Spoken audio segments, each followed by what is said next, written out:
In a tranquil village nestled amidst whispering bamboo groves and blooming cherry blossoms, there lived a curious soul named Zenko. Zenko had always been the kind of person who overthought every aspect of life. He tirelessly planned, analyzed, and rehearsed even the most mundane tasks. His mind was a constant chatter of imagined conversations, critiques, and societal expectations. One day, as Zenko sat beneath a serene cherry blossom tree, he felt an overwhelming desire to find tranquility within himself. He had heard whispers of a wise old monk living atop a distant mountain, known for helping people find inner peace. With a heart full of hope, Kiko decided to embark on a journey to seek his guidance. The path to the mountaintop was rugged and winding, but Zenko was determined to find answers to his restless mind. Finally, after days of challenging travel, he arrived at the humble abode of the old monk. With deep reverence, Zenko approached the monk and shared his inner turmoil. "O venerable monk," he implored, "my mind is a cacophony of thoughts, and I seek to quiet the relentless inner chatter. Please, teach me how to meditate with my inner voice and find the peace I yearn for." The monk, with eyes filled with understanding, beckoned Zenko to sit beside him beneath the rustling leaves of a giant bamboo tree. He then began to impart his wisdom.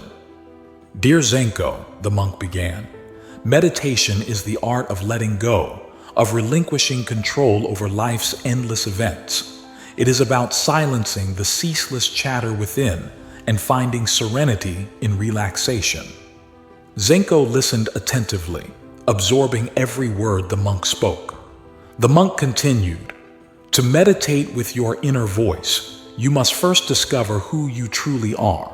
Much of who we become is shaped by societal expectations and the perceptions of others. Take a moment to differentiate between what is your own essence and what is projected upon you by the world."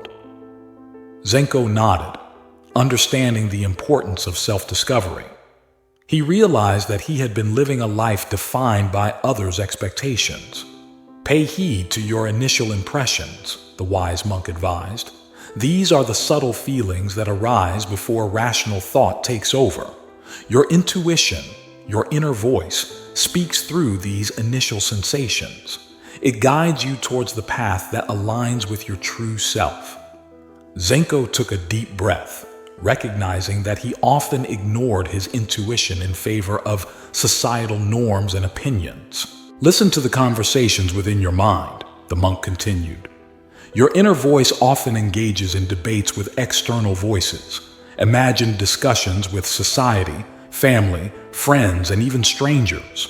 Recognize these dialogues and their sources." Zenko closed his eyes, recalling countless internal debates he had waged with these imagined voices. "Identify the sources of each voice," the monk advised. "Once you can discern your inner voice from the rest, focus solely on it. Ignore the cacophony of other opinions. As you quiet the external voices, your inner voice will emerge with clarity." Zenko made a commitment to focus on his inner voice, letting it guide his toward authenticity. "Sensitize yourself to your inner voice," the monk added.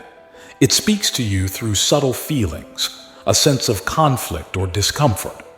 When you sense your inner voice trying to communicate, it's time to commune with it." Zenko closed his eyes, concentrating on these subtle feelings, realizing that his inner voice was always there, trying to guide him. "Respond to your inner voice," the monk encouraged. "Speak back to it, even out loud if you wish. Engage in a sincere dialogue. Your inner voice holds the wisdom of your deepest thoughts and desires." Zenko began speaking to his inner voice, making the conversation feel more real and authentic. "Follow your inner voice," the monk concluded. "It knows your heart better than anyone else. Trust its counsel, for it will guide you toward peace and authenticity, even when it challenges societal norms." Zenko returned to his village with newfound clarity. He practiced meditation daily, listening to his inner voice and following its guidance. With time, his mind became a haven of tranquility, and his heart resonated with authenticity. As he embraced his inner voice, Zenko discovered a profound sense of peace within. He no longer lived to meet others' expectations, but followed the wisdom of his heart. His actions and decisions aligned with his true self, even when they defied societal norms. In the end, Zenko's journey led his to the serene realization that within the silence of one's inner voice, one could discover a profound and enduring peace, a wisdom that transcended the noise of the world and brought harmony to the soul.